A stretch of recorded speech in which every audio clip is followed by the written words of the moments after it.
Hello student, हम Gauss की प्रमेय की एप्लीकेशन कर रहे हैं। उसके कुछ डेरिवेशंस मैंने आपको लास्ट वीडियो में कराए थे। यहाँ पर भी हम जो डेरिवेशंस करेंगे वे सब गॉस की प्रमेय का अनुप्रयोग ही है। फिलहाल एक डेरिवेशन हमें करना है। एक समान रूप से आवेशित दो प्लेटें हैं, एक तो प्लेट उनमें से धन है और दूसरी प्लेट ऋण है। यानी कि एक तो प्लेट हमारी प्लस होगी और एक प्लेट क्या होगी, हमारी माइनस होगी।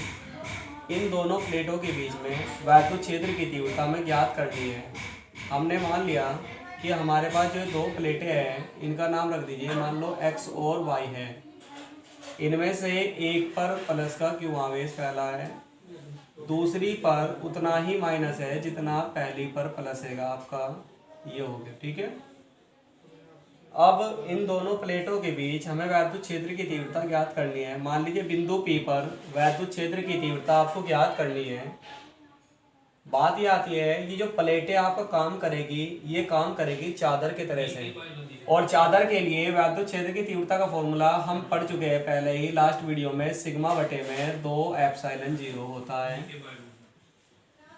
हमने मान लिया दोनों प्लेटों का पृष्ठ आवेश घनत्व समान है, इसका भी सिग्मा है और इसका भी पृष्ठ आवेश घनत्व क्या है, सिग्मा है। तो बताइए, यहाँ पर जो प्लेट है ये भी चादर का काम करेगी, ये भी एक चादर का काम करेगी।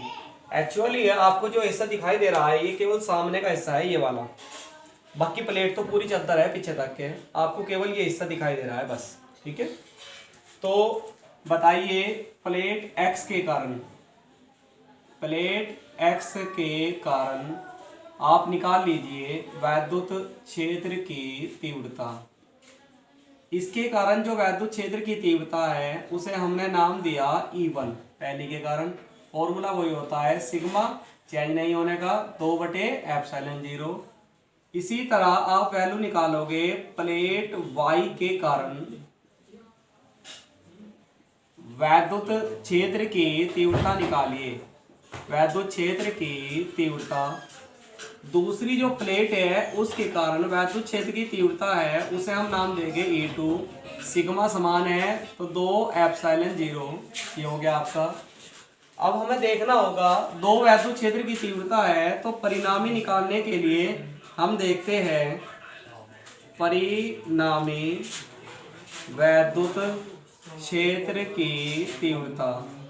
देखिए, परिणामी जब भी हम निकालते हैं और हमारे पास दो होते हैं, तो मैंने आपको पहले भी समझाया था, हम देखेंगे कि वे दोनों समान दिशा में है तो जोड़ देंगे, विपरीत दिशा में है तो घटा देंगे, और लंबवत है तो √a² + b² लगा दोगे।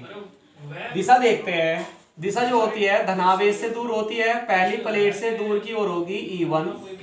ऋणावेश की ओर होती है, दूसरी प्लेट की ओर होगी E2। तो आपने देखा दोनों की दिशा है वो क्या आ रही है, आपकी समान आ रही है। दोनों की दिशा समान आ रही है, E1 और E2 दोनों की दिशा आपकी समान आ रही है, तो इसलिए दोनों को हम ऐड कर देंगे और ये हो जाएगा हमारा E1 + E2। वैल्यू को पुटअप कराइए, सिग्मा बटे 2 एप्सिलॉन 0 प्लस सिग्मा बटे 2 एप्सिलॉन 0। एक बार ये और एक बार ये, एक और एक 2 हो जाता है, 2 सिग्मा बटे 2 एप्सिलॉन 0। 2 से 2 आपका कैंसिल हो जाएगा, वैल्यू बच जाएगी सिग्मा अपॉन एप्सिलॉन 0। वही फॉर्मूला होता है जो चालक प्लेट के लिए होता है। यहाँ पर आप एक बात जान सकते हैं,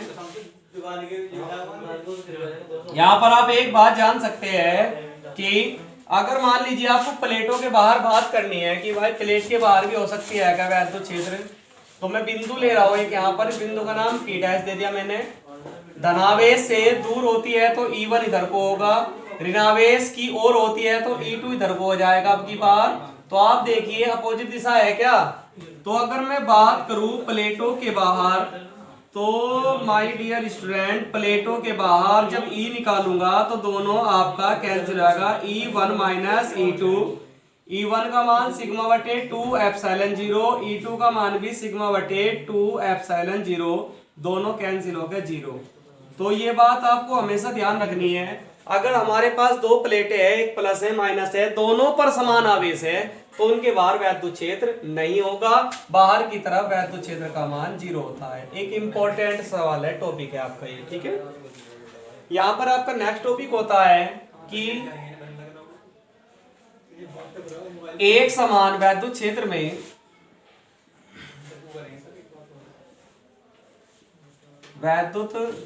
में आवेशित अगर कोई कण है हमारे पास में, आवेशित कण का संतुलन, देखिए मतलब क्या है कि एक समान वैद्युत क्षेत्र अगर है, एक समान वैद्युत क्षेत्र के लिए सबसे बेहतरीन तरीका होता है कि आप दो प्लेट ले लीजिए और उनमें से एक प्लेट प्लस ले लो और एक प्लेट ले लो माइनस, जो कि हमने अभी ली थी। उनके बीच जो वैद्युत क्षेत्र होगा वो हमेशा एक समान ही होगा। ओके, तो ये प्लस की मैंने निचले वाली प्लेट ले ली फिलहाल, और माइनस की प्लेट ऊपर ले ली। जितना प्लस होगा उतना ही माइनस, प्लस से माइनस की ओर वैद्युत क्षेत्र होता है आपका वैद्युत बल रेखाएं जो बनाएंगे प्लस से माइनस की ओर बना दोगे, ये ई हो गया वैद्युत क्षेत्र। इसमें एक आवेशित कण है, इस आवेशित कण का द्रव्यमान तो m है और इस पर जो आवेश है वो तो q है और द्रव्यमान इसका m है। ठीक है, अब इस पर दो बल कार्य करेंगे, इस पर कण पर दो बल कार्य करेंगे। पहला तो जो बल होगा वो आपका वैद्युत बल होगा, और वैद्युत बल का फॉर्मूला जब वैद्युत क्षेत्र होता है फॉर्मूला होता है F बराबर QE। दिशा होती है E की दिशा में, तो यहाँ पर बल ऊपर की ओर कार्य करेगा, F बराबर QE। ठीक है, दूसरा एक और बल कार्य करेगा और वो होता है वस्तु का भार। भार होता है आपका mg, हमेशा कहाँ की ओर होता है भाई, नीचे की ओर, mg नीचे की ओर। अच्छा, बड़ी सिंपल सी बात है, आप बताइए अगर आपको ये संतुलित करना हो यानी कि ये बैलेंसिंग रखना हो तो जितना बल इस पे ऊपर को लग रहा है उतना ही बल नीचे होना चाहिए। अर्थात कहने का मतलब ये है, ये वैद्युत बल इस भार के अगर बराबर हो जाता है तो ये संतुलित हो जाएगा आवेशित कण। तो यहाँ पर बड़ी सिंपल सी कंडीशन बनती है संतुलन के लिए। क्या कंडीशन बनेगी बताओ, वैद्युत बल जो होगा आपका वो भार के बराबर होगा। वैद्युत बल का फॉर्मूला QE और भार कितना है आपका mg। इस तरह से आपका फॉर्मूला बन जाएगा QE बराबर mg। इंपॉर्टेंट टॉपिक है न्यूमेरिकल के लिए, एक एक नंबर के न्यूमेरिकल अक्सर एग्जाम में आते रहते हैं। आपको आवेश का मान दे देगा, m का मान दे देगा, E पूछ लेगा। ये तीन चीजें चार चीजें हैं, इनमें तीन पता होगी और चौथे का मान आपसे मालूम कर लेगा। ओके, अब आपका इसमें लास्ट टॉपिक होगा इस चैप्टर का, और वो टॉपिक है आपका एक समान रूप से आवेशित गोलीय चालक। देखिए चालक जब भी वर्ड आता है तो इसमें हम दो तीन तरह से यूज करते हैं। डेरिवेशन में तो गोलीय चालक लिखा हुआ है या खोखला गोला लिखा हुआ है या फिर गोलीय कोष आए, तीनों ही कंडीशन में आपको यही डेरिवेशन करना है। मैं आपके इसके लिए बता देता हूँ। ये मान लीजिए आपका गोलीय चालक है, चालक वर्ड जब भी आता है तो आवेश जो हम देंगे वो हमेशा पृष्ठ पर रहेगा क्योंकि खोखला होगा, या चालक के भीतर कभी भी आवेश नहीं होता है। अब तीन कंडीशंस हो सकती है कि मान लीजिए गोला है हमारे पास में, इसकी त्रिज्या कैपिटल R है, हमें इस गोले के कारण वैद्युत क्षेत्र निकालना है। तो हम किस बिंदु पर वैद्युत क्षेत्र निकालेंगे उसके लिए तीन कंडीशन बना सकता हूं मैं। या ऐसा हो सकता है कि बिंदु बाहर हो तो पहला केस बन जाएगा, ऐसा हो सकता है कि बिंदु गोले के पृष्ठ पर हो दूसरा केस बन जाएगा, ऐसा हो सकता है कि बिंदु गोले के भीतर ही हो और तीसरा केस आपका बन जाएगा। तो हम तीन स्थितियों में वैद्युत क्षेत्र की तीव्रता ज्ञात करेंगे। पहली जो स्थिति है वो मैं कर रहा हूं और वो स्थिति आपकी है बाह्य बिंदु पर। ओके, अच्छा, तो बाह्य बिंदु पर लेने के लिए हमने एक गोलीय कोष ले लिया, यानी कि एक चालक गोला ले लिया। इस चालक को जो हमने आवेश दिया वो गोले के पृष्ठ पर फैल जाएगा एक समान रूप से। इसका केंद्र तो O है और त्रिज्या इसकी कैपिटल R है। इसके केंद्र से स्मॉल r दूरी पर बाहर, लाइन को ध्यान देंगे, बाहर की हम बात कर रहे हैं, यानी कि बाह्य बिंदु पर ये बिंदु है P। यहाँ मुझे वैद्युत क्षेत्र की तीव्रता याद करनी है। ये भी कोष की प्रमेय का अनुप्रयोग होगा, क्योंकि बिंदु बाहर है तो आवेश को गोलीय पृष्ठ के भीतर ले लेगा। एक अपनी तरफ से रचना कर लूंगा, और ये जो हम पृष्ठ की रचना करते हैं ये पृष्ठ हमारा गॉसियन पृष्ठ कहलाता है। पहले भी मैं आपको बता चुका हूँ। इस गॉसियन पृष्ठ पे हमने थोड़ा सा अवयव ले लिया और उस अवयव का नाम दिया dA, और जब गॉसियन पृष्ठ होती है तो dA और जो वैद्युत क्षेत्र की तीव्रता होगी वो हमेशा एक दूसरे के समांतर, अर्थात थीटा का मान 0 डिग्री होगा। क्लियर है भाई? हमने थोड़ा सा अवयव लिया है, तो इस थोड़े से अवयव के कारण ही वैद्युत फलक्स निकालूंगा। पहले ही बता चुके हैं, उसे लिखेंगे डी फाई। फॉर्मूला बताओ क्या होता है? वैद्युत क्षेत्र ई और डी ए, इन दोनों की अदिश गुना करा दीजिए। अदिश गुना को जब हम खोलते हैं तो क्या आता है बताइए? कोस थीटा आता है। क्योंकि थीटा का मान 0 डिग्री है तो कोस 0 का मान कितना होता है? 1। इसलिए फ्लक्स का जो मान होगा वो वैल्यू आएगी हमारी ई डी ए। ठीक है। अगर हम बात करते हैं संपूर्ण पृष्ठ के लिए, यानी कि अगर हम टोटल के लिए बात करेंगे, तो जैसा कि हम हर डेरिवेशन में करते आए हैं, दोनों तरफ का हमें समाकलन कराना होगा। और समाकलन दोनों तरफ का जब हम करा देंगे तो डी फाई ई का समाकलन होगा फाई ई, और ई बाहर आ जाएगा, अंदर आएगा समाकलन डी ए। यहाँ पर आप केयरफुली ध्यान देंगे, डी ए का समाकलन होता है ए का मतलब क्षेत्रफल है। लेकिन प्रॉब्लम एक छोटी सी है। एक छोटी सी प्रॉब्लम ये है कि यहाँ पर दो त्रिज्या है, एक तो बड़ा आ रहा है, एक छोटा आ रहा है, तो क्षेत्रफल हम कौन सा लेंगे? तो बड़ा सिंपल आंसर मैं आपको दे रहा हूँ कि जो हमने डी ए लिया था वो किस पे लिया था? गॉसियन पृष्ठ पर। तो जब डी ए गॉसियन पृष्ठ का है तो ए भी गॉसियन पृष्ठ का होगा, और अगर क्षेत्रफल गॉसियन पृष्ठ का है तो त्रिज्या भी गॉसियन पृष्ठ की ली जाएगी। अर्थात यहाँ पर जो त्रिज्या लेंगे हम छोटा आर लेंगे, इसलिए क्षेत्रफल को लिखूंगा मैं 4 पाई आर स्क्वायर। इस तरह फ्लक्स का फॉर्मूला हो जाएगा आपका फाई ई इंटू में 4 पाई आर स्क्वायर। इक्वेशन 1 मान लीजिए। अब आपकी गॉसिज थ्योरम क्या कहती है? By Gauss's theorem. ठीक है। गॉसिज थ्योरम आपकी क्या कहती है बताओ? कि फाई ई का जो वैल्यू होता है वो क्यू अपॉन एप्सिलॉन 0 के बराबर होता है। समीकरण नंबर 2। 1 व 2 की तुलना करेंगे आप।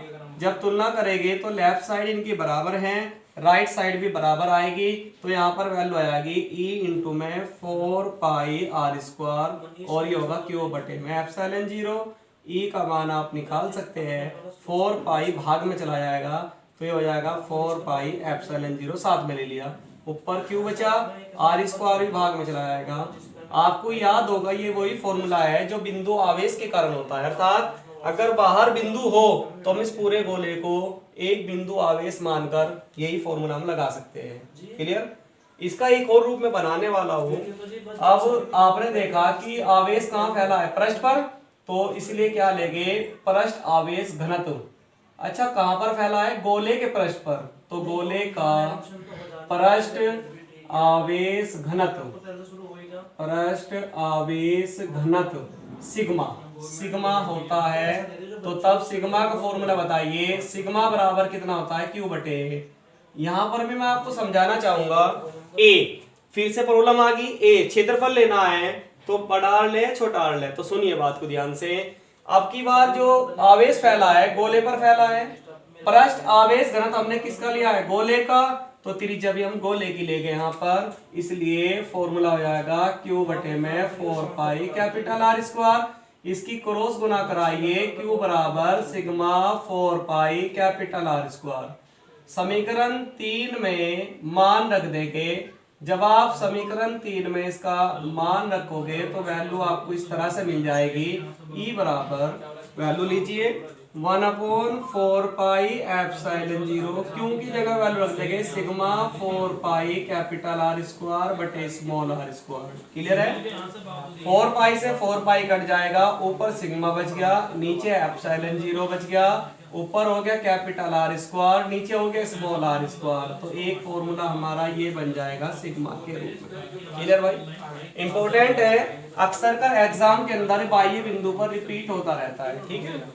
दूसरा पॉइंट है गोले के पृष्ठ पर। तो गोले के पृष्ठ पर देखिए, मैं गोला ले लेता हूं एक, ये वही गोला ले गया हम जो हमने अभी लिया था। केंद्र है, त्रिज्या कैपिटल आर है, आपका आवेश दे दिया प्लस क्यू। अच्छा एक बात बताइए, जब बिंदु गोले के पृष्ठ पर होगा, ये रहा बिंदु, तो क्या ये जो दूरी होगी केंद्र से स्मॉल आर, ये कैपिटल आर के बराबर होगी या नहीं होगी? बिल्कुल होगी। तो यहाँ पर लिखेंगे चूंकि स्मॉल आर कैपिटल आर है, इसलिए ई का जो फॉर्मूला बन जाएगा सिंपली सिग्मा बटे एप्सिलॉन जीरो, कैपिटल आर तो कैपिटल आर है ही है, स्मॉल आर की जगह भी आप कैपिटल आर रख दोगे, ये कट जाएगा वैल्यू, तो आपका बचेगा E is equal to sigma बटे एप्सिलॉन जीरो। आप एक और फॉर्मूला यहाँ पर बना सकते हो, क्या बना सकते हैं, देखो यहाँ पर आइए, यहाँ पर स्मॉल आर था ना, इसकी जगह भी आप कैपिटल आर ले लीजिए, तो एक और फॉर्मूला बन सकता है 1/4 पाई एप्सिलॉन जीरो क्यू बटे कैपिटल आर स्क्वायर। ठीक है। तीसरा जो आपका पॉइंट है वो आपका होता है आंतरिक बिंदु पर, यानी कि गोले के भीतर, इसे भी आप यहीं पर ही समझ लेंगे, आंतरिक बिंदु पर, केयरफुली समझेंगे। देखिए ये मैंने गोला बना लिया है, ध्यान से समझेंगे, केंद्र ओ है, त्रिज्या आपकी कैपिटल आर है, ये हो गया। आवेश जो फैला है, टोटल आवेश जैसा कि आपको पहले भी बताया गया है गोले के पृष्ठ पर है, बिंदु जो लिया केंद्र से गोले के भीतर ही ले लिया, ये स्मॉल आर दूरी पर। अब आप एक काम करिए, इसकी गॉसियन पृष्ठ बनाइए। अब आप एक बात देखो, आपको दिखाई दे रहा होगा कि क्या इस पृष्ठ के भीतर कोई आवेश है क्या, नहीं ना, सारा आवेश बाहर है। एक बात बताइए, जब आवेश ही नहीं है तो फ्लक्स भी नहीं होगा, और जब फ्लक्स नहीं होगा तो वैद्युत क्षेत्र भी नहीं होगा। तो यहाँ पर इसका आंसर यही है, चूंकि गोले के भीतर आपका आवेश का मान जीरो है, और जहां पर आवेश जीरो होता है वहां पर वैद्युत क्षेत्र भी जीरो होता है। ये एक इंपॉर्टेंट पॉइंट है आपका बहुविकल्पीय सवाल, 1 नंबर के सवाल और कंपटीशन के लिए, कि गोलीय चालक अगर है तो उसके भीतर की ओर वैद्युत क्षेत्र का मान हर बिंदु पर जीरो होता है।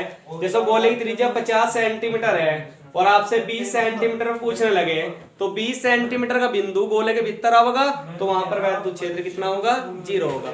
यहाँ पर ये आपका चैप्टर कंप्लीट हो जाता है।